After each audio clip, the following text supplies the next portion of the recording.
We begin tonight with the arrest of 34-year-old Matthew Turk, a man now facing multiple charges, including sexual assault against a 99-year-old woman in the 1800 block of Washington Avenue and Conway. Police say Turk is homeless and believe he might be from Kansas City area with no known ties to Conway.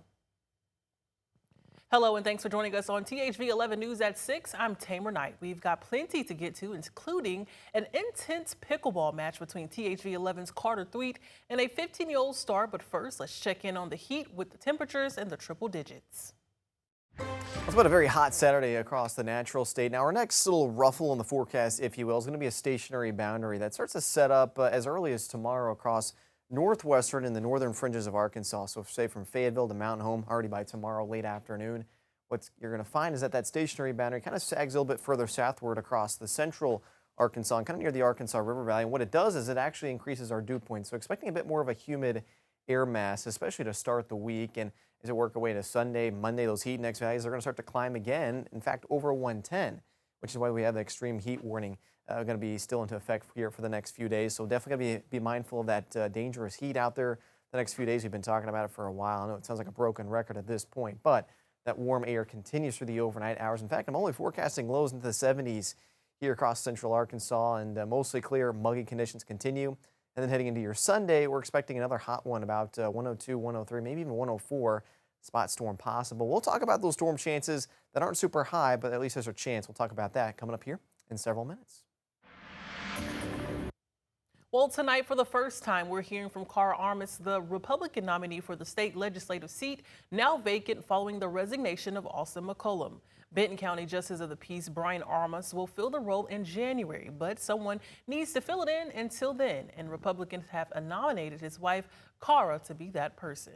I feel like there was a need for it. I feel like it made sense because of our connection, because I've seen what he does and how hard he works, and he already has so many relationships in the area. So I feel like it made more sense. There will be a special election, and Armas says they expect it to take place during the general election.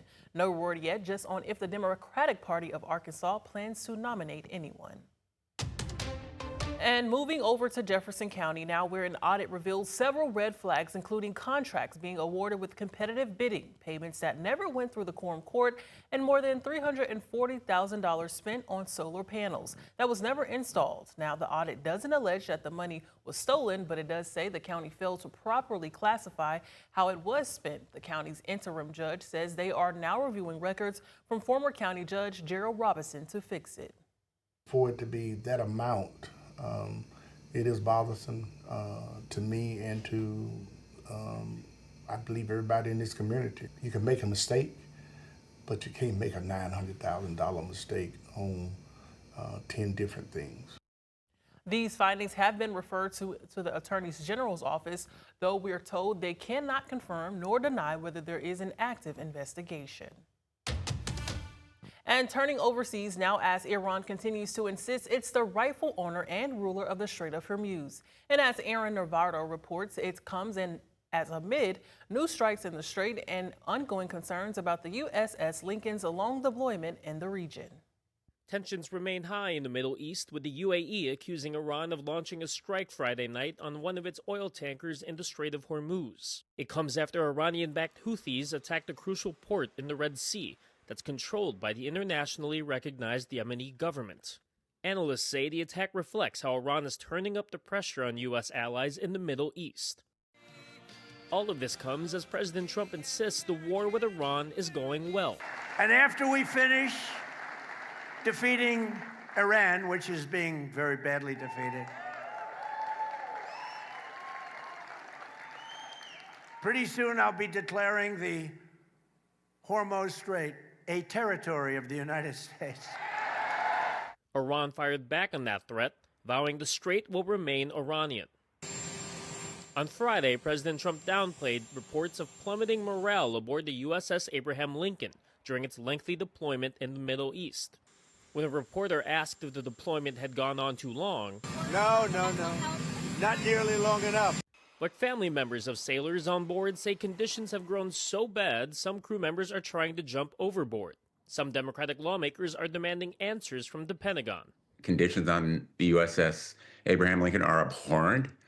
Lack of clean water and sufficient nutritious food, but also the mental strain and stress. The USS George Washington is expected to replace the Lincoln soon, though timing remains unclear. Aaron Navarro, CBS News, Bridgewater, New Jersey.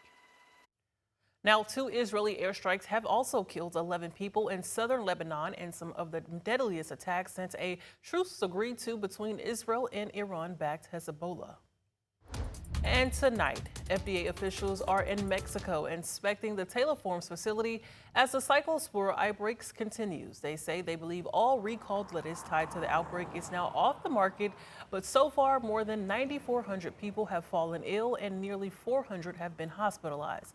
2 others have died. Now, here in Arkansas, there have been 275 cases, according to the Department of Health, and most of those are in northwest Arkansas and specifically Benton County. As you can see, here in Pulaski County, there have been less than 10 total cases. And also, concerns on salmonella are also continuing to grow, and now the FDA has given a 1.5 million egg recall its most serious warning. So if you brought eggs from Kroger or Brookshire's with best sell dates between July 20th and August 17th, make sure you do not eat them. And make sure you join us tonight as we share the story of a former U.S. Senator who's looking back at how Arkansas helped him become the man he is today. Tim Hutchinson's new memoir reflects on his life, his career, and the lessons he carried with him along the way. He says the stories in the book begin with his Arkansas roots on a farm just outside of Grevitt. That's where he spent his childhood exploring and adventuring with his brother Asa. It's funny because people say, they don't know how to say it, and they sure don't know where it is, but it makes for an interesting story, and it sure had an impact on my life. It was idyllic, and I could wish for every youngster to be able to grow up on a 250-acre farm with creeks and springs and caves. Hutchinson says he never imagined that his childhood would eventually lead him to Washington, but he says the lessons he learned in rural Arkansas stayed with him forever. But still to come here at 6, Carter 3 takes us on one of pickleball's best young stars from right here in Little Rock, how he fared in his match against Hudson Hall as he prepares to travel overseas for the Pickleball World Cup. Plus more on the heat wave leading to triple-digit temperatures all around the states. We'll be right back right after this.